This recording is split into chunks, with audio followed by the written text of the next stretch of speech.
So I want to start by sharing with you two events that radically altered my life 12 years ago and really are the reason why I've become a professor in positive psychology. The first was giving birth to my son. Totally life-changing. I went from spending my days at university writing a book to spending my days at home wiping a bottom. And I loved it. The second event is a bit confusing really because unlike giving birth, it wasn't really the kind of event that you would classify as life-altering. It was just watching the news. I was so tender-hearted from becoming a new mum that when I watched the news, I burst into tears. And you know those really messy tears where you get the red, swollen, puffy eyes and where your nose turns into an instant snot factory?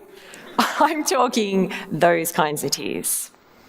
And I'm a psychology researcher, right? So when I have these unexpected reactions, I automatically start to analyse myself.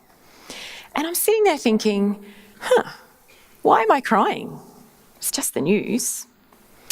But then this other question bubbled up and I thought, why haven't I cried before? And that's when it hit me. I've been manipulated by the media corporations. They've desensitised me.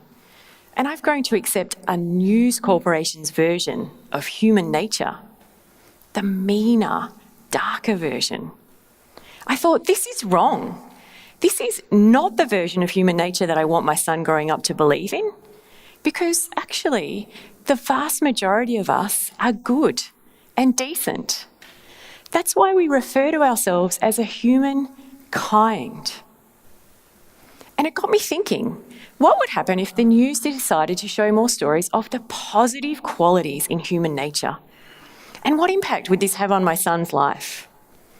Now that question was transforming for me, because the minute I asked that question of myself, I knew I had to be part of a solution. I had to start doing something that was creating a more positive life for my son and for all the young people in Australia. And there is so much good news to share. For example, did you know that since 1990, we've lifted 1.1 billion people out of poverty? That's more than 3 times the population size of the United States of America. And in that same time frame, we've provided clean water services to 2.6 billion people, more than the combined population of China and India. The world is becoming a better place, but you're not going to hear about that on the nightly news. So let me ask you a question. Would you let someone come into your house every day and tell you that the group that you belong to are greedy, selfish, violent, and murderous? This is exactly what the news corporations do to us on a daily basis. And we believe what we're told about ourselves. The labels that other people give us, we internalise those labels and they shape our identity. So whether you know it or not, the news is shaping your identity. It's infecting you. Now, 12 years ago, I decided to stop watching the nightly news, and you may well be the same. But even if you are not actively seeking out the news, it is still having a negative impact on you because the media corporations are everywhere. You walk down the street, you'll see the newspaper headlines plastered to the shop windows. The news is on the phone, it's on your radios, it's on electronic billboards at the side of the road. A few weeks ago, my 8-year-old daughter was unwell, and so I took her to see our local doctor. We're sitting in the waiting room, TV's on, it's showing the nightly news. And I'm looking around the waiting room thinking, all of these people are sick. They're miserable enough, let alone having to see more bad news. Now, I'm not saying that we should ignore the bad stuff. I'm just saying that it's not all we need to know about, and that the news should be sharing with us the stories of the bad and the good events that are occurring across the globe that day. Now, I hope you all agree with me on this, but I wouldn't blame you if there are a few people out there wondering about this and kind of thinking, really, Lee? Do we really need to hear more good news? Well, my answer to that as a research psychologist is absolutely yes. Firstly, because as I've just explained, the news is shaping your identity. But secondly, because psychology researchers have shown us that when you watch negative news, it triggers in you symptoms of worry and depression. And speaking firsthand, as someone who has suffered from depression and had therapy, I can tell you it sucks. Well, not the therapy actually, the therapy is quite good, but depression itself is beyond awful. And for me, suffering from depression, it felt like I had been hollowed out from the inside, that there was nothing left on the inside of me. I was just this fragile outer shell with this scream of pain just bouncing and echoing and reverberating through the insides. This vast emptiness and unfathomable darkness. I couldn't eat properly. I couldn't sleep properly. I couldn't think properly. And I'm a researcher. I think for a living. So, as you can imagine, I'm feeling a little bit vulnerable right now, having stood up on stage and shared with 1,200 people that I've suffered from depression. But I'm feeling particularly vulnerable because I'm also standing up on stage criticising the media. And now I feel like I've just handed them this retaliation information. And sometime this week, the newspapers are going to have some little story in a corner that says, "Positive psychology professor fails to take her own medicine." But this is what I can tell you. The more and more that I've learnt about and come to understand the positive qualities in human nature, the less and less depressed I've become. In fact, it's rare these days that I have a symptom of depression at all. If you had have told me in my mid-30s that I would be depression-free, almost, by my mid-40s, honestly, I would not have believed you. But learning about the best in us, that's made me a better mum, a better wife, a better friend, a better colleague, a better person. And it's done this in 3 really concrete ways. Learning about the best in us has helped me to clarify the type of person that I want to be. A woman who is brave and kind and persistent and ethical. Learning about the best in us has helped me to clarify the type of person I want to be in relationship with. And learning about the best in us has helped me to walk away from some unhealthy relationships in my life. I started this journey in order to help my son and my daughter. Turns out it helped me too. And not just helped me, transformed me. Because what it did was it injected hope into my bloodstream. And now I walk around every day with this healing pulse of hope. So if the news corporations were to show more positive news stories, they too could be agents of hope. We need to be asking the media to share more good news with us. And better yet, I personally think we should be demanding a whole new form of journalism. One that shows TED content on the nightly news, for example. Yeah? But, I'm a realist, and I do understand that the media corporations aren't going to change what they report to us anytime soon. So rather than asking the media to change their news, I think we need to start changing our news. We need to take on the responsibility for sharing the stories of the positive qualities in human nature. When we share good news, we inject the healing pulse of hope into our families, our friends, our neighbours, our schools, our workplaces. Have you ever wondered why it is when the Olympics are on, you see so many more people out running on the street? And have you ever taken up running when the Olympics are on? I know I have. Psychologists explain this phenomenon using the elevation effect. And simply put, the elevation effect occurs when we witness excellence in another, It inspires and elevates us to also want to strive for excellence. So when we're watching the Olympics and we're seeing all these examples of physical and athletic excellence, it inspires us. It elevates us to also want to become fitter and stronger. And so we take up exercise. Well, here's the interesting thing. Psychologists have also found that we don't just have the elevation effect when we witness physical excellence. We also have the elevation effect when we witness moral excellence. When we witness great acts of kindness or courage, it inspires and elevates us to also want to be kinder and braver ourselves. Now, there are lots of examples of the elevation effect being triggered by moral excellence, but one example that we all know about is Nelson Mandela. His moral excellence, his capacity for forgiveness, elevated an entire country and shifted them from an apartheid regime to a democratic government. Now, I'm not saying that we can all be like Nelson Mandela. I'm not even saying that we can all know someone like Nelson Mandela. But what I am saying is that you can all train yourself to look for the examples of everyday excellence that are all around us. The everyday moral excellence, when we see the people around us being brave and kind and acting with integrity and honesty and teamwork and leadership, we can train ourselves to look for the examples of moral excellence and we can share those stories. A few weeks ago, I caught public transport, and in the space of 10 minutes, I saw 3 young people stand up and offer their seats to senior citizens.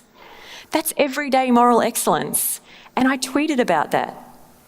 If you share those examples of everyday moral excellence, you are triggering hope and you are triggering the elevation effect. But you're doing more than that, because researchers have also found that when you share positive news on your social media sites, 64% of your network will respond with happiness. So if you want to make people happy, share good news. And the research goes further than that, because we've also discovered in the field of positive psychology that positive emotions are contagious. We literally catch positive emotions off other people. So when you post good news up onto your social media site, the researchers have found that those positive emotions spread through your networks by up to 3 degrees of separation. What that means is that if you share positive news, you're making your friend happy, you're making your friend's friend happy, and you're making your friend's friend's friend happy. Your one simple act of sharing good news sets off a positive ripple effect beyond what you could imagine. Now, I'm not advocating for blind optimism, and I'm not saying that we should ignore the world's problems. But what I am saying is that we will have a better understanding and a better perspective of the world's problems if we also understand the world's strengths. The media corporations are not going to share with us the stories of our strengths because it's not in their interest to do that. But we can share those stories with each other. And when we do, we trigger hope, we trigger the elevation effect, and we trigger happiness. This is science. So what I'm asking you to do is to become a positive detective, to go out into the world and commit yourself to finding at least one example every day of moral excellence and share that example with others. And parents, please share that example with your children. Our children need to grow up knowing that the vast majority of us are good and decent. They need to grow up knowing that they're part of a human kind. And they need to grow up with hope. So my invitation to all of us is to become a positive detective. But I also need to let you know that with that invitation, I've also attached a warning label. And the label reads like this: warning, being positive is not for the faint-hearted. My experience as a positive psychology researcher, in that experience, I've been on the receiving end of scorn, mockery, derision, and outright aggression. There are people who have been hostile towards me because I've chosen a career as a positive psychologist. And to give you a recent example, I joined Twitter 2 months ago, finally got with the program, and in the space of 2 months, I have 2 trolls. I know, what's up with that? When I first told my colleagues that I was shifting my research focus over to positive psychology, I had a number of my colleagues treat me as if I had also just automatically dropped 20 IQ points. And it's weird because these were the researchers who, the year before, had awarded me a prize for excellence in research. You know that T-shirt that says, "I'm with stupid," and it has an arrow that points to someone else? Well, I felt like when I was walking into the faculty staff room, they were looking at me as if I was wearing that T-shirt. It said, "I'm with stupid," but the arrow was pointing at me. And here's the crazy thing. When I was studying stress in the workplace, I was deemed to be a rigorous researcher. But when I shifted my focus across to study gratitude and virtue in the workplace, I was classified as an academic lightweight, even though I was using the same scientific methodologies and publishing in the same high-quality journals. I was devalued because I chose to focus on the positive.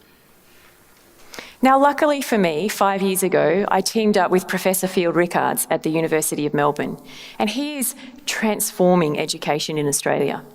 And he also understands the importance and the meaning and the value of taking a positive approach. So with his help, and with the help of some significant other people at the university and outside of the university, over the last 5 years, we've now been able to build a centre for positive psychology at the University of Melbourne.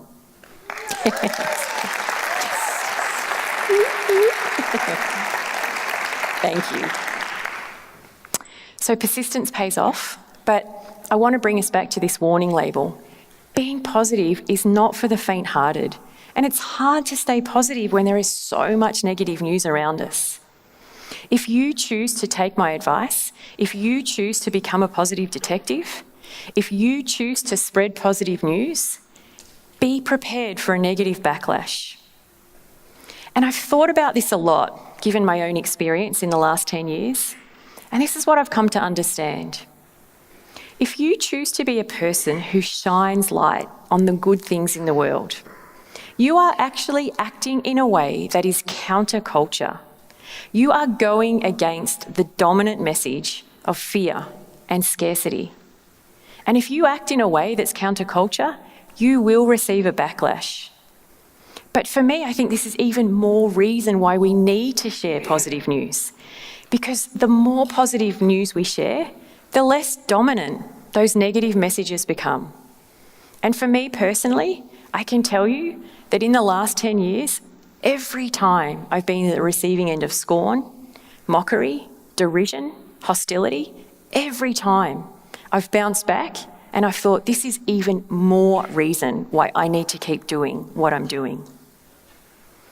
The other thing that I've discovered in closing, in reflecting on why I've received this negative backlash, when in the first 10 years of my career I was studying the negative phenomena and I never received any of this stuff, is that there are people out there who genuinely believe that our negative qualities are somehow more real and more important than our positive qualities.